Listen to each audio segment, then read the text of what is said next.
Hi everyone, I'm Paige Abbott, registered psychologist in the province of Alberta.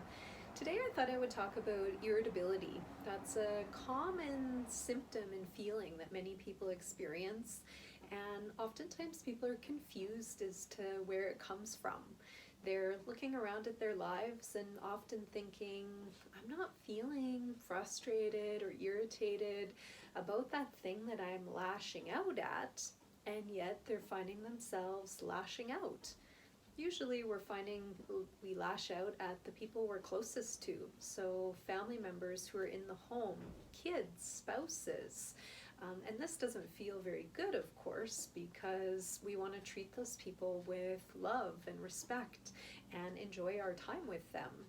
Another common place that irritability comes up is on the road or in public. So it's almost like our brains give us permission to be frustrated and irritated with people that we don't know.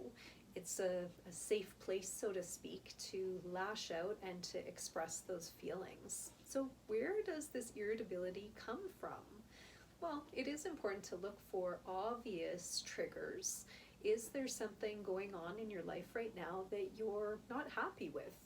Obviously, that will fuel some buildup of feelings, including frustration, that may lead to short-temperedness and irritability. So you may want to do an inventory with yourself. Look at your close relationships. Look at your work. Look at your home environment. Look at your friendships. Look at how you're taking care of yourself.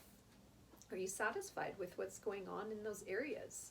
And if you're finding yourself answering no to one, a few, or all of those are definitely going to be contributors to that buildup of feeling and that buildup of irritability. So it is important that we look at our context and we look at our environment to see what's going on, that maybe we can make some changes around. Now, of course, you may not be able to change all of these different things, especially all at once or even soon. So looking at what you can do to make life happier, more joyful, the small changes that you can make in the meantime to produce that increased level of satisfaction for yourself. Another thing that's important to do with irritability is to look for how you're coping with feelings on a regular basis. How do you deal with stress? How do you deal with sadness? How do you deal with pain, frustration, anger? And if your answer to that question is you're not sure, or you have a limited number of tools or resources to do that with, and you find that you don't access them very often, that can also be a big contributor to irritability. So feelings that are building up in certain areas, it's almost like we have this feelings pot within us, and this pot is of limited capacity, limited space, and as we throw more and more feelings into this pot, it fills up. And so eventually this pot may be full or close to full.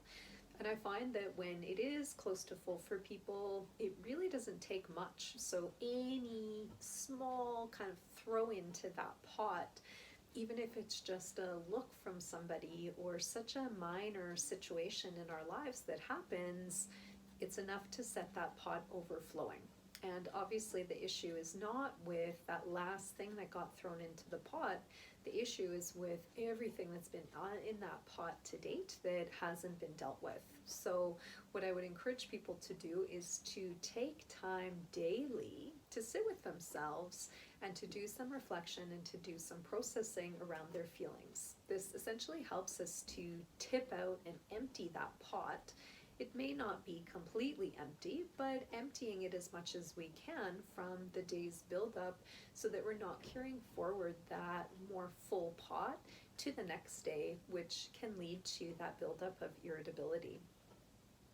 Substance use and unhealthy behaviors can also be significant contributors to irritability. So if you are consuming alcohol, if you're consuming recreational drugs, if you're consuming caffeine, sugar, nicotine, prescription medication, these are all substances that do fundamentally have mood and mind altering effects, and depending on how they're being used, when they're being used, to what quantity, for what purpose, for how long.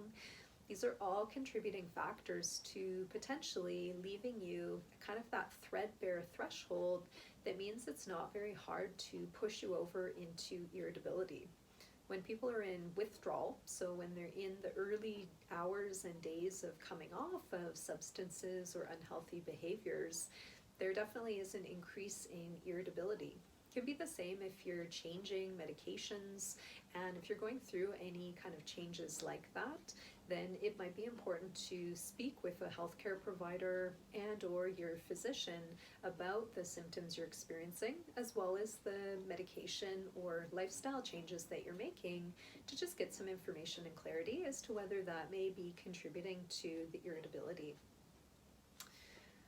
There's so much in this topic of irritability. There's so many different vectors and factors that can feed in.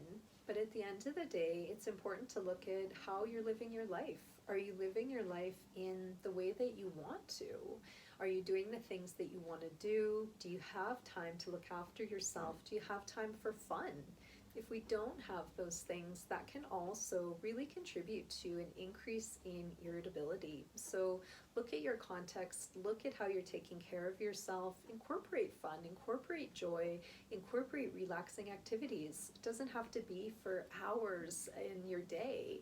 Even just 5 to 20 minutes of doing something fun and that you enjoy has a lot of quote unquote nutritive value for our brains. You may also want to explore if the irritability continues. If you haven't met with a healthcare provider about your challenges, I would recommend that you do so. Find somebody in your local area. You can start with a family doctor, or you can start by looking for a counselor or a registered psychologist or a professional that you're comfortable working with to start that process of exploration. Obviously, this is some self-help guidance for you that you can start by doing some of these steps and look at this inventory to see what may be going on, but it can also be helpful to get an outsider's perspective and opinion.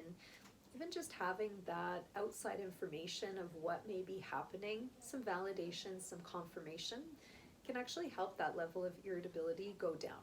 It's when we're in our heads and thinking we're abnormal, we're quote unquote crazy, or something is wrong, definitely can feed and fuel that feeling of irritability. And so having that discussion with a neutral third party can just allow us to reinforce for ourselves, it's okay that I'm feeling a little bit more irritable. There's a lot going on. I have other feelings that I need to explore. So there's lots here for you to explore for yourself. I hope that you'll come back to this in future if you are finding you're having a flare-up of some irritability. Take care of yourselves, and bye for now.